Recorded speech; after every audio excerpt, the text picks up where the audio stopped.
I never believed in skinwalkers. Not until the night something wearing my face whispered my name outside my tent. It started in the Utah desert.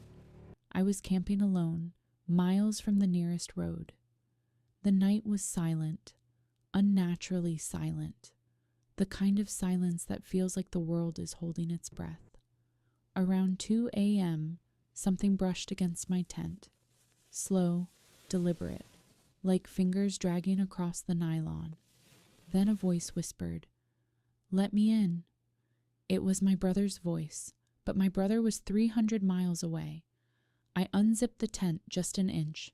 Standing outside was me. Same face, same clothes, same expression, but the smile was wrong, stretched too wide, too slow. "Let me in," it whispered again in my exact voice. Let me in. I zipped the tent shut and didn't sleep until sunrise. When I stepped outside, the sand around my tent was covered in hoof prints, but they were walking upright. A week later, I heard another story. A trucker named Daniel driving through Navajo Nation at 3 a.m. He saw a woman on the roadside waving for help. Her clothes were torn, her hair wild, her face pale. He slowed down. She ran toward the truck, too fast, unnaturally fast, and slammed her hands against the window. "Help me," she screamed. But her mouth didn't match the words. Her jaw moved wrong, like she was learning how to speak. Daniel floored the gas. The woman dropped to all fours and chased the truck at 40 miles per hour, her limbs bending backward, her head twisting unnaturally. She kept pace with him for nearly a mile. Then she stopped, stood upright, and smiled. Another group of hikers in Arizona heard their friend Tyler calling for help from the woods. "Guys, come here." They followed the voice deeper into the trees, but Tyler was still standing behind them. "That's not me," he whispered. The voice called again, louder, angrier. "Guys, come here." Branches snapped. Something huge moved between the trees.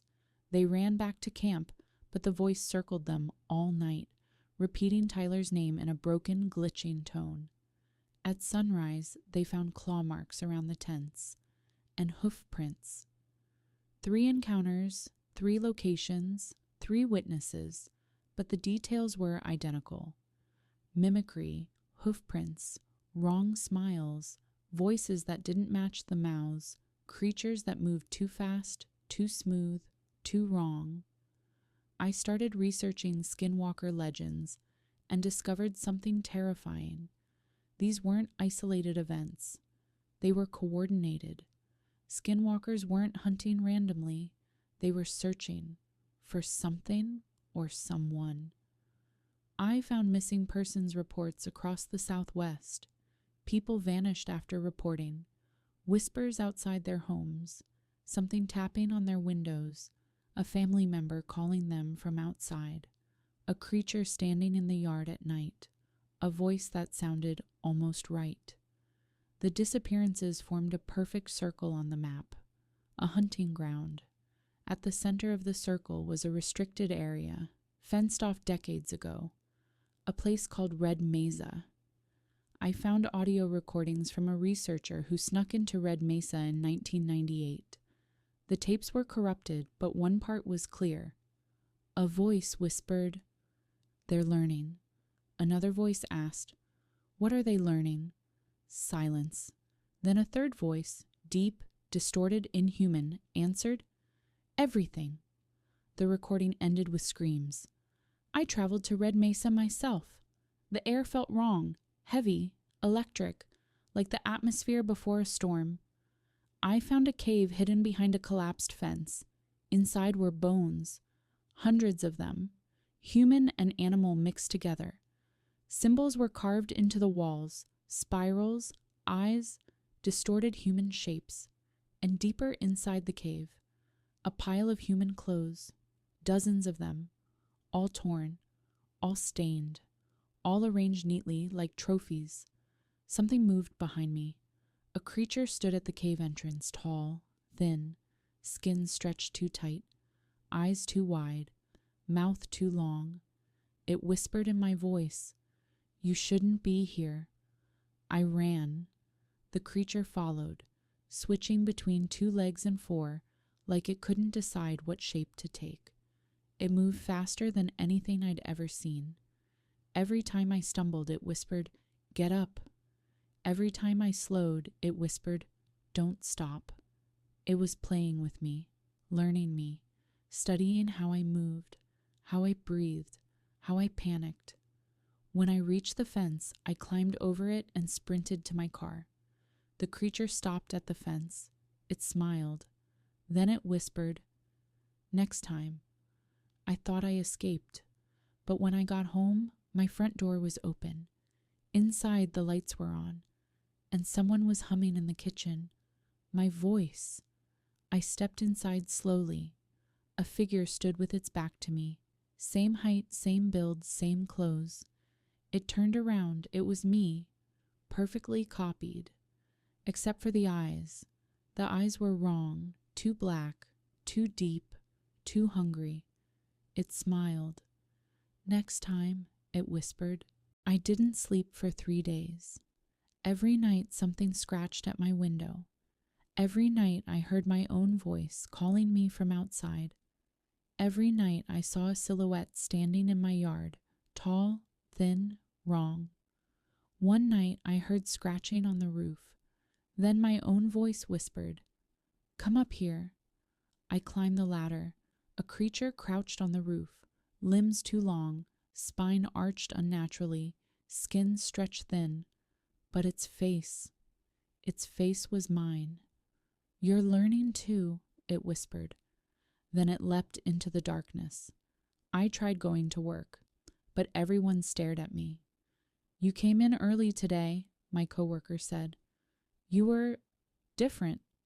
I checked the security footage. At 5:03 a.m., hours before I arrived, the cameras showed me walking into the building.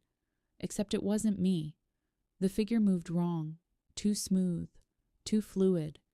It sat at my desk, stared into the camera, and whispered, "Soon."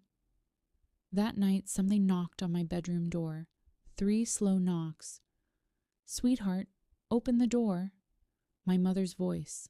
But my mother died 6 years ago.